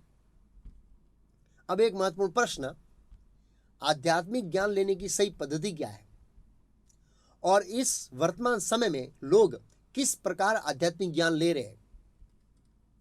अभी वर्तमान समय में व्यक्ति थोड़ा ज्ञान न्यूज़पेपर में धर्म पूर्ति को पढ़कर लेता है, फिर थोड़ा ज्ञान धार्मिक मैगजीन से लेता है पढ़कर, फिर थोड़ा ज्ञान टीवी में से लेता है, धार्मिक चैनल देखकर या धार्मिक सीरियल को देखकर ज्ञान लेता है, फिर थोड़ा ज्ञान कोई साधु से सुनकर लेता है, फिर थोड़ा ज्ञान इधर उधर से लेता है, फिर उसको मिक्सिंग करके एक अपना नया सिद्धांत बनाता है। मान लो किसी व्यक्ति को डॉक्टर बनना है, तो क्या इस प्रकार का ज्ञान लेने से वह डॉक्टर बन जाएगा? नहीं, उसको सिस्टमेटिक जाना पड़ेगा। पहले केजी, फिर प्रमाणिक स्कूल, फिर प्रमाणिक कॉलेज, और उसके बाद अच्छे निष्णांत डॉक्टर के मार्गदर्शन में उसको ट्रेनिंग लेनी पड़ेगी, तब वह व्यक्ति प्रमाणिक डॉक्टर कहलाता है। यह भौतिक शरीर के डॉक्टर बनने की पद्धति के बारे में सिद्धांत है। उसी प्रकार आध्यात्मिक ज्ञान लेने की पद्धति ऐसी है। अब हम समझेंगे कि आध्यात्मिक ज्ञान लेने की पद्धति क्या है। तो सामान्यतः आध्यात्मिक ज्ञान प्राप्त करने के 3 मार्ग हैं जो सामान्य लोग करते हैं उसका उपयोग। पहले को कहते हैं प्रत्यक्ष प्रमाण, अर्थात इंद्रियों की अनुभूति द्वारा प्राप्त किया हुआ ज्ञान, यानी अपनी आंखों से देखे हुए ज्ञान को स्वीकार करना। इसमें खास करके वैज्ञानिक लोग आते हैं। इस ज्ञान का जो मूल आधार है वो इंद्रियों के अनुभव से प्राप्त ज्ञान है, इंद्रियों से प्राप्त ज्ञान। दूसरा है अनुमान प्रमाण, अर्थात कोई चीज़ के बारे में अनुमान लगाना और बाद में तर्क के माध्यम से उसको स्वीकार करना। उसमें खास करके वैज्ञानिक, कवि और दार्शनिक आते हैं। तीसरा है शब्द प्रमाण, अर्थात प्रमाणिक सत्ता से सुनकर ज्ञान प्राप्त करना। जैसे कि मेरे दांत में दर्द हो रहा है तो मैं दांत के डॉक्टर के पास जाऊंगा जिससे मुझे प्रमाणिक ट्रीटमेंट मिल सके।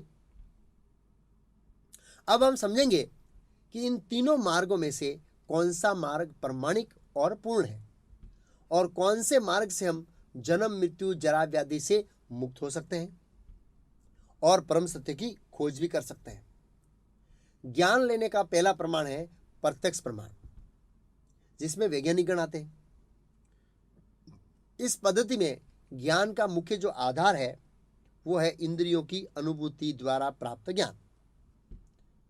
उदाहरण के रूप में आंख से देखना, कान से सुनना, त्वचा से स्पर्श करना, जीवा से स्वाद का अनुभव करना।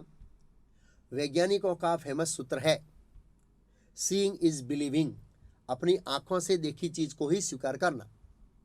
अगर वास्तव में अपनी आंखों से देखी चीज सही है तो सूर्य और चंद्र थाली जैसे गोले होने चाहिए, लेकिन हकीकत में ऐसा नहीं है।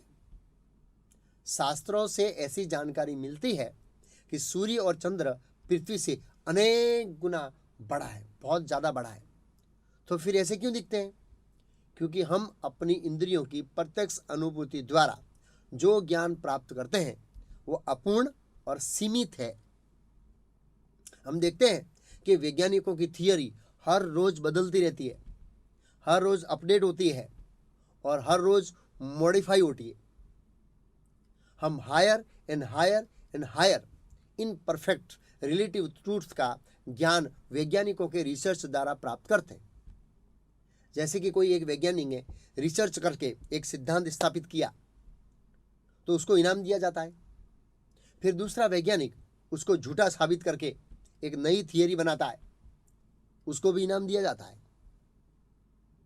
तो वैज्ञानिकों के द्वारा प्राप्त ज्ञान बदलता रहता है, परंतु परम सत्य स्थिर है, वह कभी भी बदलता नहीं है।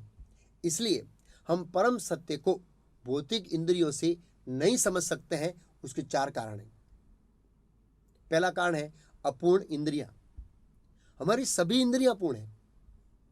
उदाहरण के लिए आंख, ग्लास में पानी डालिए, कांच की ग्लास में, उसमें पेंसिल डालिए, पेंसिल आपको टेढ़ी दिखेगी। वास्तव में पेंसिल टेढ़ी नहीं है, वह सीधी है, परंतु हमें दिखती है टेढ़ी, क्योंकि हमारे आंखें हैं वो अपूर्ण है। हाँ, पेंसिल टेढ़ी दिखने का साइंटिफिक कारण हो सकता है, लेकिन हमको तो टेढ़ी दिखती है ना। इस फोटो को देखिए, इसमें 2 कप दिखते हैं या 2 फेस? वास्तव में दोनों दिखते हैं, परंतु कोई एक वस्तु 2 नहीं हो सकती। फिर एक कान, हमें कुछ सीमा तक ही स्पष्ट सुनाई देता है, बहुत दूर से कोई बोलता है तो उल्टा सुनाई देता है। फिर ये जीभ, गुड़ खाने के बाद चाय पिएंगे तो चाय फीकी लगती है। वास्तव में चाय फीकी नहीं है, लेकिन ऐसी लगती है।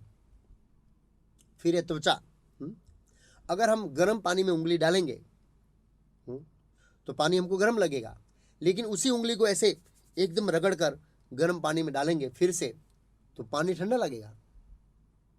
इस प्रकार हमारी सभी इंद्रियां अपूर्ण हैं। फिर दूसरा कारण है भ्रमित होना। कई बार हम भ्रमित हो जाते हैं। उदाहरण के तौर पर, यदि हम अंधेरे में चलते हैं और रास्ते में रस्सी पड़ी है तो हम उनको गलती से सर्प मानकर डर जाते हैं। भ्रमित होने का एक और उदाहरण है मृग तृष्णा का।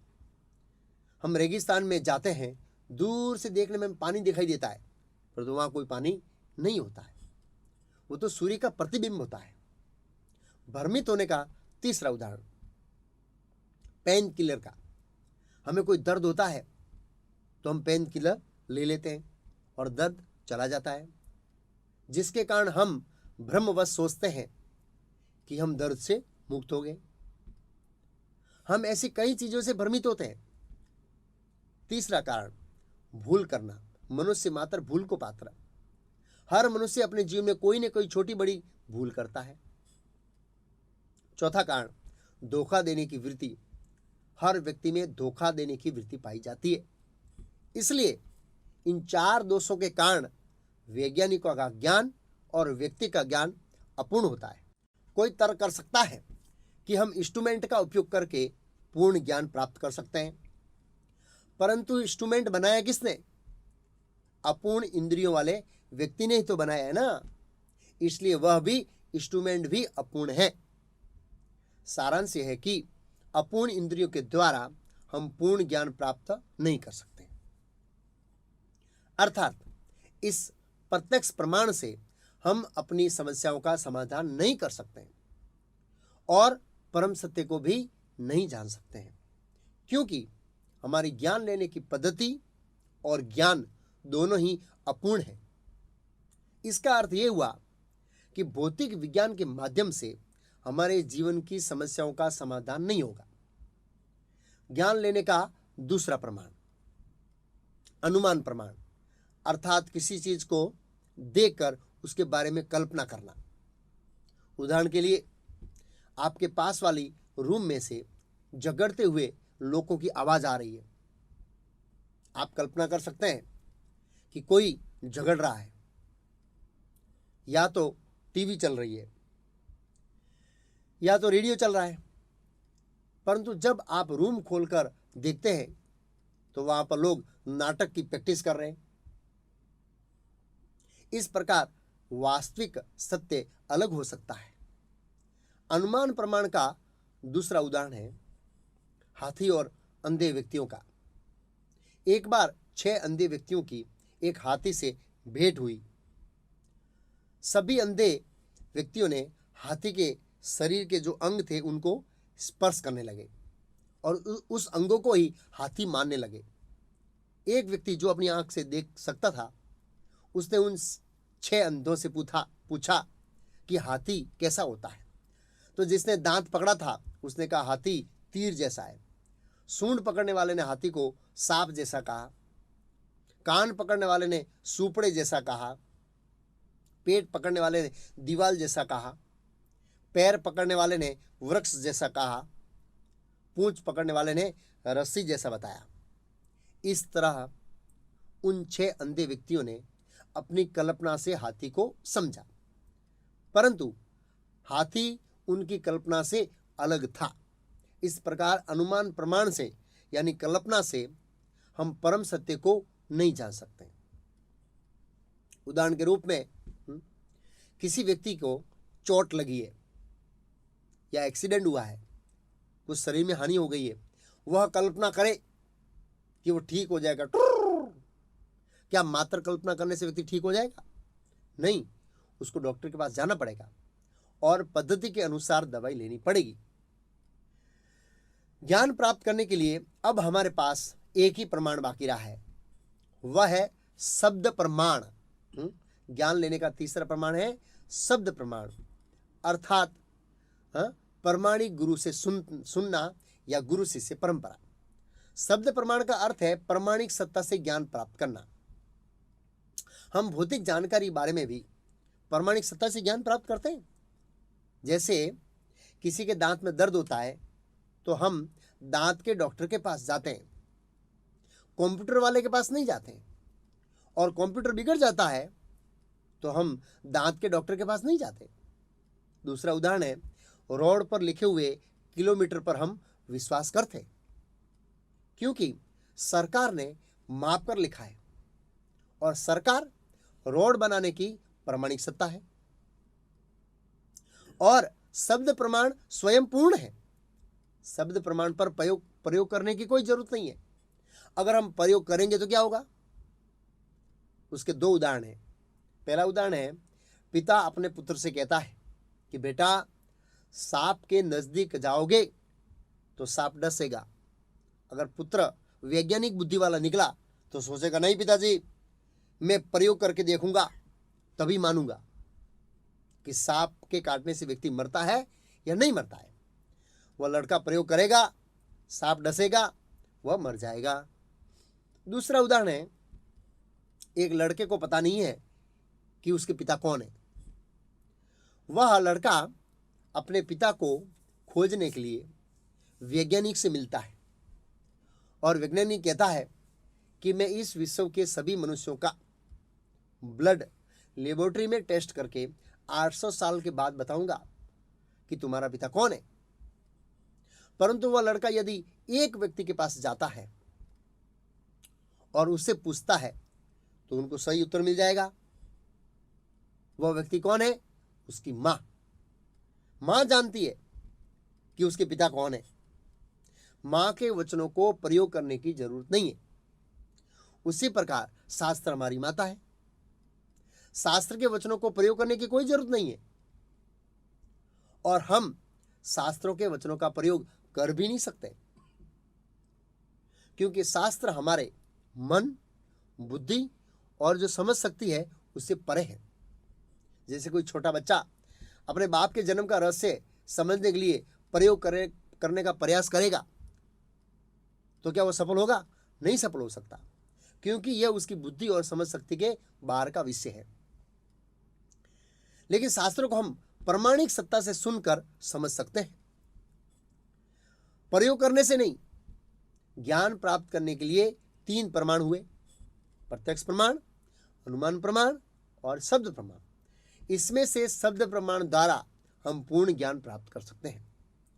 शब्द प्रमाण का अर्थ है सुनकर ज्ञान प्राप्त करना। हम भौतिक दुनिया में भी ज्ञान सुनकर प्राप्त करते हैं। मान लो किसी को डॉक्टर बनना है तो प्रत्यक्ष प्रमाण और अनुमान प्रमाण काम नहीं करेगा। प्रत्यक्ष प्रमाण का अर्थ है देखकर स्वीकार करना। क्या कोई व्यक्ति किसी डॉक्टर को देखकर डॉक्टर बनता है? नहीं बनता है। फिर अनुमान प्रमाण अर्थात कल्पना करना। क्या कोई कल्पना करने से डॉक्टर बनता है? डॉक्टर बन गया, ऐसा डॉक्टर बनता है? क्या ऐसा होता है? नहीं, ऐसा नहीं होता है।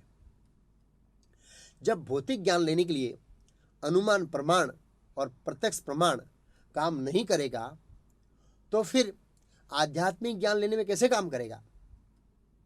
इसलिए शब्द प्रमाण ही सही ज्ञान लेने का एकमात्र मार्ग है। शब्द प्रमाण को दूसरे शब्दों में वैदिक साहित्य कहा जाता है, जो दिव्य ज्ञान की प्रमाणिक सत्ता है। यह वैदिक साहित्य आध्यात्मिक ज्ञान की प्रमाणिक सत्ता है।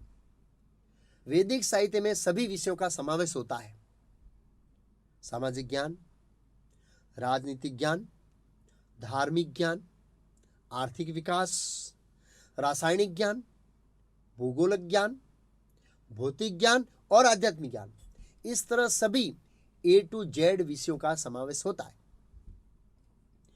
वैदिक साहित्य में कौन कौन से शास्त्रों का समावेश होता है? तो भविष्य पुराण के अनुसार 4 वेद, 108 उपनिषद, 18 पुराण, महाभारत और मूल रामायण का समावेश होता है। अर्थात वेद व्यास ने जिस शास्त्रों की रचना की उसको शास्त्र अथवा वैदिक साहित्य कहते हैं। और जो आचार्य धार्मिक साहित्य या पुस्तकें लिखते हैं वह वेद व्यास के ज्ञान से सहमत हो तो वह भी प्रमाणिक ग्रंथ कहलाता है। परंतु मार्केट में कई धार्मिक ग्रंथ मिलते हैं, पुस्तकें मिलती है, वे सभी प्रमाणिक ग्रंथ नहीं होते हैं, क्योंकि उनमें से बहुत सारे वेद व्यास के तत्व ज्ञान के विरुद्ध होते हैं। अब एक महत्वपूर्ण प्रश्न, हम वैदिक साहित्य का अनुसरण क्यों करें? जब हम बाजार में मोटरसाइकिल खरीदते हैं तो मोटरसाइकिल के साथ एक मैनुअल बुक आती है। उस मैनुअल बुक का जो कार्य है वो मोटरसाइकिल को अच्छी तरह चलाने के लिए मार्गदर्शन देना होता है। उसका कार्य है मैनुअल बुक का। अगर हम मैनुअल बुक की उपेक्षा करेंगे तो मोटरसाइकिल बराबर नहीं चलेगा। मैनुअल बुक किसने बनाया? जिसने मोटरसाइकिल बनाया उसने बनाया। कब बनाया? जब मोटरसाइकिल बनाया तब बनाया। उसी प्रकार भगवान ने जब इस सृष्टि की रचना की तब उसके साथ मैनुअल बुक बनाई है। उस मैनुअल बुक का नाम है वैदिक साहित्य। यदि हम वैदिक साहित्य रूपी मैनुअल बुक के अनुसार जीवन जिएंगे तो हम सुखी होंगे, नहीं तो हम दुखी होंगे। दुर्भाग्य कि लोग भगवत गीता जो मनुष्य जीवन का मैनुअल बुक है व्यक्ति के मरने के बाद पीछे से पढ़ते हैं। अब एक बहुत महत्वपूर्ण प्रश्न, क्या शास्त्रों में जो लिखा है वह सच है या फिर शास्त्र मात्र कल्पना या रूपक या फिर हमको डराने के लिए लिखा गया है? हम कैसे माने कि शास्त्र सत्य है?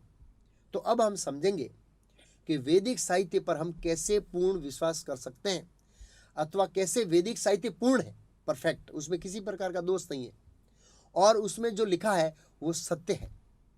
तो इस स्लाइड में वैदिक साहित्य को अच्युत कहा है। अच्युत का अर्थ है अपरिवर्तनशील, अर्थात जिसमें कोई परिवर्तन नहीं होता है, उसको बदलने की जरूरत नहीं है। जो भौतिक ज्ञान है उसको च्युत कहते हैं क्योंकि उनमें हमेशा परिवर्तन आता है। उदाहरण के रूप में स्कूल के पाठ्य पुस्तक में 25 साल पहले अलग ज्ञान था, अब अलग ज्ञान है और 25 साल के बाद अलग ज्ञान होगा। भौतिक ज्ञान समय समय पर बदलता रहता है, परंतु भगवत गीता का ज्ञान ऐसा नहीं है।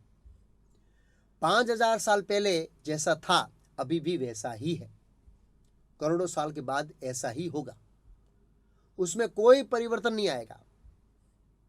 दूसरा उदाहरण, जैसे कोई व्यक्ति पुस्तक लिखता है, थोड़े दिनों के बाद कुछ याद आता है, अरे ये बात तो लिखनी भूल गया, तो उस बात को उसमें जोड़ देता है तो वो सेकंड एडिशन हो जाता है। फिर तीसरी बात को जोड़ता है तो थर्ड एडिशन हो जाता है। उसी प्रकार बुक की एडिशन बदलती रहती है, परंतु भगवत गीता ऐसी नहीं है। वेद व्यास ने 5000 साल पहले लिखी वैसी की वैसी है, क्योंकि भगवत गीता का ज्ञान पूर्ण है। वेदों को अपौरुषेय कहा जाता है क्योंकि वह कोई व्यक्ति का सर्जन या लिखा हुआ नहीं है साहित्य, स्वयं भगवान का सर्जन और भगवान का लिखा हुआ है। इस स्लाइड में 5 मुद्दे हैं जो साबित करते हैं कि शास्त्र साइंटिफिक, पूर्ण और सत्य है। पहला है मां के गर्भ में बालक का विकास। श्रीमद् भागवतम के 3 स्कंद में 30 अध्याय में भगवान कपिल देव माता देवती को विस्तार से समझाते हैं कि गर्भधान के समय से लेकर 9 महीने तक मां के गर्भ में बालक का विकास, किस महीने में शरीर के कौन कौन से अंग है वो विकसित होते हैं, किस महीने में शरीर पूर्ण रूप से तैयार होता है, इसका कर्म अनुसार और विस्तार से वर्णन हुआ है। वेद व्यास ने आज से 5000 साल पहले शास्त्र लिखा था, लेकिन वैज्ञानिकों ने इस विषय को अभी ही संशोधन किया है। दूसरा उदाहरण है पेड़ पौधों में आत्मा है, इसका वर्णन पद्म पुराण में है, दूसरे अनेक शास्त्रों में पहले से ही है। लेकिन जब तक जगदीश चंद्र बोस ने यह साबित नहीं किया तब तक वैज्ञानिक मानते थे कि पेड़ पौधे में आत्मा नहीं है, ऐसे मानते थे। जगदीश चंद्र बोस के प्रमाणित करने के बाद वैज्ञानिक लोग स्वीकार करने लगे। तीसरा उदाहरण फायर बैक्टीरिया। शास्त्र में वर्णन है कि अग्नि में कीटाणु है। पहले वैज्ञानिक इस बात को स्वीकार नहीं करते थे, अभी वैज्ञानिकों ने इस विषय पर खोज की, संशोधन किया, अंततः वे मानने लगे। चौथा है वेद कहते हैं कि गाय का गोबर पवित्र है। एक पशु का मल होते हुए भी वह पवित्र है। पहले वैज्ञानिक इस तथ्य को नहीं मानते थे, लेकिन 1940 में इनका संशोधन हुआ कि गाय का गोबर पवित्र है, तब वैज्ञानिक मानने लगे। पांचवा है पृथ्वी भूगोल है। श्रीमद् भागवतम तथा दूसरे शास्त्रों में वर्णन है कि पृथ्वी भूगोल है। वैज्ञानिक पहले पृथ्वी को समतल मानते थे, लेकिन संशोधन करने के बाद स्वीकार करने लगे कि पृथ्वी भूगोल है। ऐसी कई सारी बातें हैं जिनका वैज्ञानिकों ने समय समय पर अलग अलग विषय पर संशोधन किया है और करेंगे। वह सब शास्त्र में पहले से ही लिखा हुआ है वेद व्यास का। इसलिए शास्त्रों का ज्ञान साइंटिफिक और पूर्ण सत्य है, उसमें किसी भी प्रकार का दोष नहीं है। छठा एक और प्रमाण है जो साबित करता है कि कैसे शास्त्रों का ज्ञान पूर्ण और सत्य है। वह है आश्चर्यजनक भविष्यवाणियां सत्य हुई। सभी शास्त्रों को वेद व्यास ने 5000 साल पहले लिपिबद्ध किए थे। उसमें महान लोगों के जन्म का वर्णन है, जैसे कि भगवान बुद्ध श्रीमद् भागवत में लिखा है, चैतन्य महाप्रभु महाभारत में लिखा है, चाणक्य पंडित श्रीमद् भागवत में लिखा है, सम्राट अशोक श्रीमद् भागवत में लिखा है उनके बारे में, जीसस क्राइस्ट भविष्य पुराण में लिखा है उनके बारे में, मोहम्मद पैगंबर भविष्य पुराण और अथर्ववेद में लिखा है उनके बारे में। इन सब का शास्त्रों में बहुत विस्तार से वर्णन है। तो भविष्यवाणी कौन कर सकता है? भगवान और उनके अवतार और शास्त्र। दूसरा कोई भी व्यक्ति भविष्यवाणी नहीं कर सकता। दूसरी ऐसी कई बातें हैं जो साबित करती है कि वैदिक साहित्य पूर्ण सत्य और साइंटिफिक है। उनको हम विस्तार से ओवरव्यू कोर्स और एडवांस कोर्स में और विस्तार से समझेंगे। सारांश स्पष्ट है कि वैदिक साहित्य ऐसे व्यक्ति से आता है जो पूर्ण और सर्वज्ञ है, जो भूत वर्तमान और भविष्य को जानता है। अब तक ये प्रमाणित हो चुका कि वैदिक साहित्य पूर्ण सत्य है और उसमें कोई दोष नहीं है, परंतु अभी भी एक समस्या है। वैदिक साहित्य तो इतना विशाल है, उसको हम कैसे पढ़ेंगे? इतना विशाल है कि वैदिक साहित्य में सभी श्लोक मिलाकर लगभग 100 खरब श्लोक है। 100 खरब वाला वैदिक साहित्य किसी को पढ़ने के लिए कहेंगे तो सामने वाले को हार्ट फेल हो जाएगा, क्योंकि हमारे पास इतना समय और बुद्धि नहीं है। लेकिन ये बात तो भगवान को पहले से ही पता था, इसलिए उन्होंने हमारे लिए एक दूसरी व्यवस्था कर रखी है, वो है भगवत गीता, जिसमें भगवान ने समस्त वैदिक साहित्यों का सार दे दिया। सार वैदिक साहित्य में भगवत गीता का महत्व। वैदिक साहित्य में 4 वेद, विधान सूत्र, 18 पुराण, 108 उपनिषद, महाभारत और रामायण का समावेश होता है। भगवान श्री कृष्ण ने भगवत गीता 15.20 में कहा है, इति गुह्यतम शास्त्रम इदम मया अनघ। यह ज्ञान समस्त वैदिक साहित्यों का सार है। इसलिए भगवत गीता लोगों को समझने में कठिनाई होती है। जैसे दूध को बहुत उबालने से वो रबड़ी बन जाती है, उसी प्रकार भगवान ने वैदिक साहित्य का सार भगवत गीता में दिया है, जो रबड़ी के समान है। कोई व्यक्ति 3 गिलास दूध पी सकता है, लेकिन कोई व्यक्ति 3 गिलास रबड़ी नहीं पी सकता, पेट में गड़बड़ हो जाएगी। फिर भी एक ग्रंथ पढ़ना सरल है। एक ग्रंथ पढ़ना, ये भगवत गीता है। लोगों को ये भगवत गीता भी बड़ी लगती है। लोग पूछते हैं कि आपके पास छोटी पॉकेट गीता नहीं है? Pocket Gita, pocket. अरे भाई साहब, 100 खरब श्लोक के स्थान पर भगवान ने मात्र 700 श्लोक कर दिए।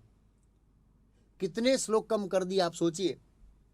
अब लोगों को हर चीज छोटी चाहिए, छोटी, जैसे कि नैनो गाड़ी, परंतु आपको बैठने की ज्यादा जगह नहीं मिलेगी। ऐसे ही भगवत गीता ज्यादा छोटी करेंगे तो समझ में नहीं आएगी। दूसरी एक महत्वपूर्ण बात यह है कि समाज का एक वर्ग ऐसा समझता है कि भगवत गीता रूपक है।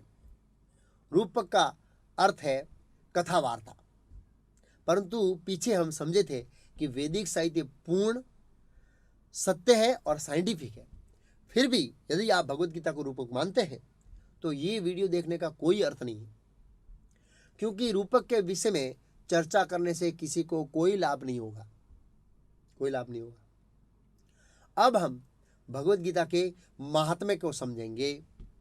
एकम शास्त्रम भगवत गीता, एक देवो देवकी पुत्र एव, एको मंत्र तस्य, नमाम इस्यामि एकम तस्य देवस्य सेवा। सामान्य लोगों को एक शास्त्र में, एक भगवान में, एक मंत्र में, एक भगवान की सेवा में रुचि होती है। गीता महात्म्य के इस श्लोक में यही कहा है, जो 7वां श्लोक है, जिसकी रचना आदि शंकराचार्य ने की है। इस कलयुग में मनुष्य जीवन बहुत छोटा है, इसलिए संपूर्ण वैदिक साहित्य को समझना हर व्यक्ति के लगभग असंभव है। परंतु भगवत गीता जो वैदिक साहित्य का सार है, वह मनुष्य जीवन को पूर्ण बनाने में मार्गदर्शन देती है। अब तक हम समझे कि किस प्रकार भगवत गीता वैदिक साहित्य का सार है। अब प्रश्न होता है कि भगवत गीता को कैसे समझे। क्या मैं ये भगवत गीता को इस तरह पढ़ूंगा तो सब समझ में आ जाएगा? नहीं। हम स्कूल की पाठ्य पुस्तकों को अपने आप पढ़ते हैं तो समझ में नहीं आता है, तो पर भगवत गीता कैसे समझेंगे, जिसके बारे में हम ABCD भी नहीं जानते।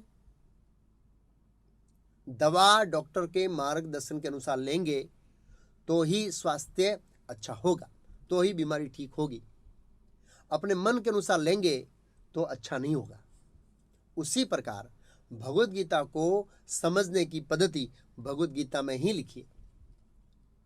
उस पद्धति का पालन करने से हम भगवत गीता को समझ सकते हैं। भगवत गीता में कहा है, तत्विधि प्रणिपातेन परिप्रश्नेन सेवया। गुरु की शरण में जाओ, उनसे प्रश्न पूछो। गुरु अर्थात टीचर। भगवत गीता को समझने के लिए एक टीचर चाहिए। कई लोग, अरे बड़े बड़े साधु लोग भी कहते हैं गीता पढ़ लो, गुरु के पास जाने की क्या जरूरत है। हम देखते हैं कि भौतिक विषयों को सीखने के लिए हमको एक टीचर चाहिए। उदाहरण के लिए कंप्यूटर सीखने के लिए टीचर चाहिए, कुकिंग करने के लिए कुकिंग सीखने के लिए टीचर चाहिए, गाड़ी सीखने के लिए एक टीचर चाहिए। ऐसे ही हर विभाग में टीचर की जरूरत होती है। तो क्या भगवत गीता जो आध्यात्मिक ज्ञान है, जो अचिंत्य है, दिव्य है, जो हमारे मन और बुद्धि से परे है, उसको समझने के लिए क्या टीचर की जरूरत नहीं पड़ेगी? जरूर पड़ेगी। यदि आप भी ऐसे सोचते हैं कि भगवत गीता को समझने के लिए गुरु की जरूरत नहीं है, तो मेरा आपसे तर्क है कि आप अपने बच्चों को स्कूल क्यों भेजते हैं? इतनी सारी फी क्यों भरते हैं? स्कूल की जो पुस्तकें हैं वो तो बाजार में मिलती है, तो बच्चों को दे दो और बच्चों को कहो पढ़ो घर में बैठकर। परंतु वे नहीं पढ़ पाएंगे, क्योंकि एक अनुभवी टीचर की आवश्यकता रहती है जो उसको समझाए। उसी प्रकार भगवत गीता को समझाने के लिए एक अनुभवी गुरु की जरूरत पड़ती है। अब एक बहुत ही महत्वपूर्ण प्रश्न, गुरु की क्या योग्यता है? इस प्रश्न का उत्तर मैं विस्तार से ओवरव्यू कोर्स में अर्थात एडवांस कोर्स में विस्तार से समझाऊंगा। अभी यहाँ पर मैं संक्षिप्त में ही कहूँगा। हम देखते हैं कि स्कूल के टीचर की बहुत सारी योग्यताएं होती है, उसको योग्यताएं प्राप्त करनी पड़ती है, तब जाकर सरकार नौकरी में लेती है उसको। उसी प्रकार आध्यात्मिक ज्ञान लेने के लिए बहुत सारी योग्यताएं प्राप्त करनी पड़ती है, तब वह गुरु बन सकता है। अगर इस विषय को हम बहुत ही ध्यानपूर्वक समझेंगे तो सही ज्ञान प्राप्त करने के लिए यह विषय बहुत ही उपयोगी होगा, क्योंकि अभी यह विषय बहुत जटिल हो गया है कि असली गुरु की पहचान क्या है। यह विषय बहुत जटिल हो गया है। यहां पर मैंने असली गुरु ऐसा क्यों लिखा है? क्योंकि पहले हम घी को घी कहते थे, बाद में उसमें मिश्रण होने लगा तो घी को शुद्ध घी कहने लगे, शुद्ध घी में मिश्रण होने लगा तब 100% शुद्ध घी कहने लगे। उसी प्रकार ये कलयुग है, सच्चे झूठे का भेद करना पड़ता है, क्योंकि अभी गुरुओं का सुपर मार्केट चल रहा है। जिस प्रकार बिग बाजार में सभी प्रकार की आइटम मिलती है, उसी प्रकार सभी गुरु मंत्रों का बिग बाजार खोल के बैठ गए। अलग अलग मंत्र का अलग अलग भाव है। कौन सा मंत्र चाहिए आपको? जो चाहिए वो मंत्र मिलेगा। स्वाभाविक है कि ऐसे वातावरण में लोग उलझन में पड़ जाते हैं कि कौन सच्चा है और कौन झूठा है। बुद्धिशाली लोगों ने सोचा कंपनी खोलकर करोड़पति बनने से साधु बनकर करोड़पति बनना सरल है। कई बार हम देखते हैं कि कोई विख्यात साधु की मृत्यु होती है तो उसके पास काफी मात्रा में सोना या पैसा निकलता है। ऐसा हम कई बार पेपर में पढ़ते हैं, न्यूज आता है। वो किसका पैसा है? जनता का पैसा है, क्योंकि लोग गुरु बनाने के लिए बुद्धि का उपयोग नहीं करते हैं। लेकिन हम देखते हैं कि लोग सामान्य व्यवहार में होशियार होते हैं। जैसे सब्जी खरीदने जाते हैं तो चुन चुन के लाते हैं सब्जी। सोना खरीदने के लिए जाते हैं तो 10 बुजुर्गों से पूछते हैं। परंतु जब हम गुरु बनाने का समय आता है हमारे पास, तब आंख बंद करके बोलेंगे महाराज जी कंठी बांध दो, मंत्र दे दो। अरे भाई, सब्जी खराब निकली तो 1 सप्ताह खराब होगा, सोना खोटा निकला तो 10 साल खराब होंगे, 10 साल का पगार तनख्वाह जाएगी, डॉक्टर गलत निकला तो 1 जीवन बर्बाद होगा। परंतु अगर गुरु ढोंगी निकला तो करोड़ों जन्म आपके बर्बाद कर देंगे। लोग अपनी सामान्य बुद्धि का उपयोग नहीं करते, इसलिए गुरु उनको धोखा देते हैं। उदाहरण के तौर पर अगर आप लोहे की दुकान पर जाकर सोना मांगेंगे तो दुकानदार समझ जाएगा कि इस व्यक्ति में बुद्धि नहीं है। यह लोहे की दुकान पर आया है लेकिन मांगता है सोना। इसलिए दुकानदार लोहे पर सोने का पानी चढ़ाकर आपको दे देगा। वो कहावत है ना कि जहां लोभी लोग होते हैं वहां दुधारे भूखे नहीं मरते। सामान्य लोगों की समझ में गुरु यानी टीवी पर उनके लेक्चर आते होने चाहिए, प्रख्यात विख्यात होना चाहिए, उसके बहुत सारे अनुयायी होने चाहिए, गाड़ी वाले होने चाहिए, अच्छे मनोरंजक होने चाहिए। परंतु ये गुरु की योग्यता नहीं है। अगर हम शास्त्र के आधार पर गुरु की जांच करेंगे तो ही सही गुरु को पहचान पाएंगे। अब हम शास्त्र के आधार पर समझेंगे कि गुरु कौन है, उनकी योग्यता क्या है। गुरु की पहली योग्यता है कि वह गुरु विष्णु या कृष्ण का भक्त होना चाहिए, अर्थात वैष्णव होना चाहिए। जो वैष्णव नहीं है वह गुरु नहीं बन सकता। ऐसा पद्म पुराण में शिव जी माता पार्वती जी को कहते हैं, अवैष्णवो गुरु न यस्याद वैष्णव सपचो गुरु। इस श्लोक में स्पष्ट कहा है कि अवैष्णव गुरु न यस्याद, अवैष्णव गुरु नहीं बन सकता। वैष्णव सपच गुरु, वैष्णव ही गुरु बन सकता है। वैष्णव किसको कहते हैं? जो विष्णु या कृष्ण को सर्वोपरि मानकर शास्त्रों के अनुसार भक्ति करता है उसको वैष्णव कहते हैं। तो गुरु यानी विष्णु या कृष्ण का भक्त होना चाहिए, देवी देवताओं का भक्त नहीं होना चाहिए गुरु। फिर गुरु शास्त्र का पालन करता होना चाहिए, अर्थात जो वो बोलता है उसका गुरु आचरण करते होना चाहिए। हम बड़े बड़े गुरुओं को टीवी पर देखते हैं, लेकिन हम उनका आचरण नहीं देखते हैं कि वो कितने बजे उठते हैं, क्या भजन साधन करते हैं, माला वाला करते हैं, पता नहीं क्या करते हैं, क्या भोजन करते हैं। ये सभी क्रियाएं शास्त्र के आधार पर है या नहीं है गुरु की, ये देखना बहुत महत्वपूर्ण है। गुरु के उपदेश जो है वो गुरु साधु शास्त्र के साथ तालमेल होना चाहिए, अर्थात वो जो तत्व ज्ञान कहता है उसका शास्त्र और पूर्ववर्ती आचारों के तत्व ज्ञान के साथ समानता होनी चाहिए। फिर एक गुरु का ज्ञान है प्रमाणिक संप्रदाय में से होना चाहिए।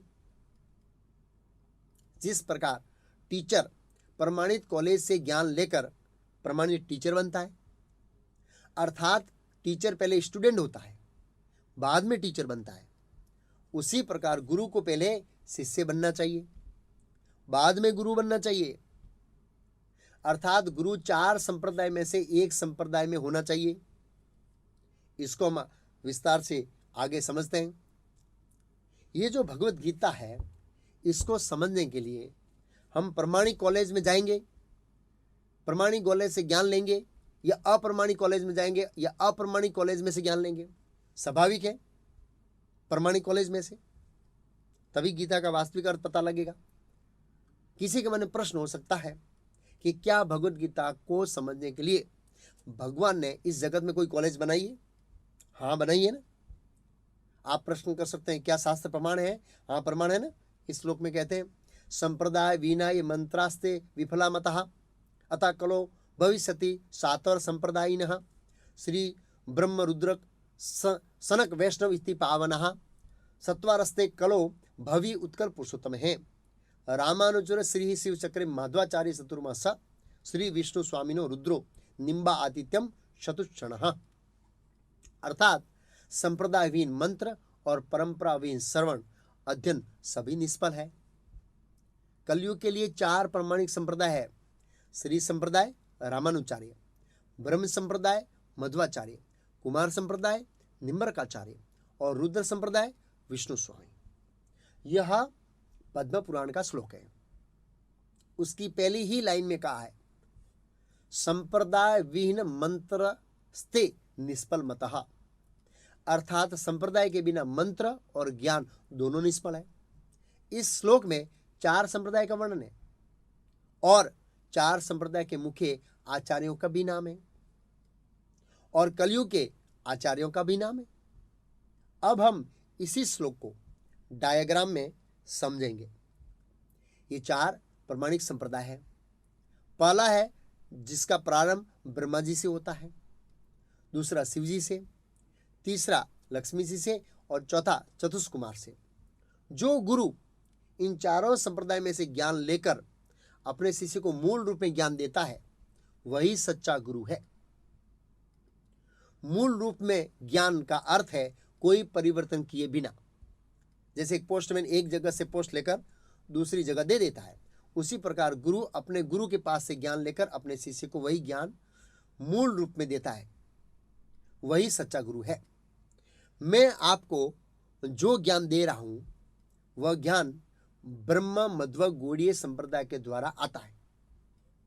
अर्थात जो ज्ञान भगवान कृष्ण ने सबसे पहले ब्रह्मा जी को दिया, ब्रह्मा जी ने नारद, नारद से व्यास, चैतन्य महाप्रभु, प्रभुपाद अर्थात मेरे गुरु महाराज, और उसके बाद मैं आपको ये ज्ञान दे रहा हूं।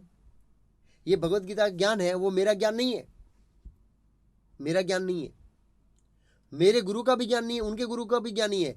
यह ज्ञान भगवान श्री कृष्ण का है, जो ब्रह्म गौड़ीय संप्रदाय के द्वारा आता है। अब प्रश्न होता है कि भगवान ये गुरु शिष्य परंपरा क्यों बनाई? उदाहरण के रूप में मैं अमेरिका की कोई कंपनी है जो लैपटॉप बनाती है, यह लैपटॉप भारत में खराब हो जाएगा तो उसे ठीक करने के लिए क्या हम अमेरिका जाएंगे? स्वाभाविक है, अमेरिका नहीं जाएंगे।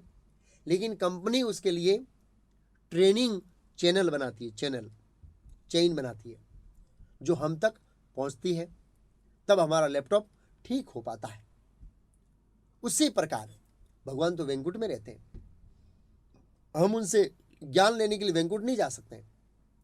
इसलिए भगवान ने गुरु शिष्य परंपरा की कड़ी बनाई, कड़ी जो हम तक पहुंचती है। उसका वर्णन भगवद गीता में भी है। एवं परंपरा प्राप्तम इदम राजऋषियो विदुहु।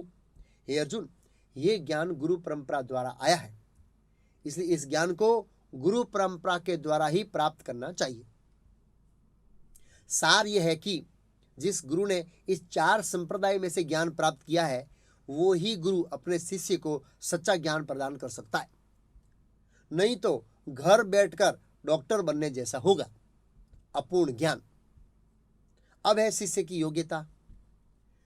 जैसे गुरु की योग्यता होती है, वैसे ही शिष्य की भी योग्यता होती है।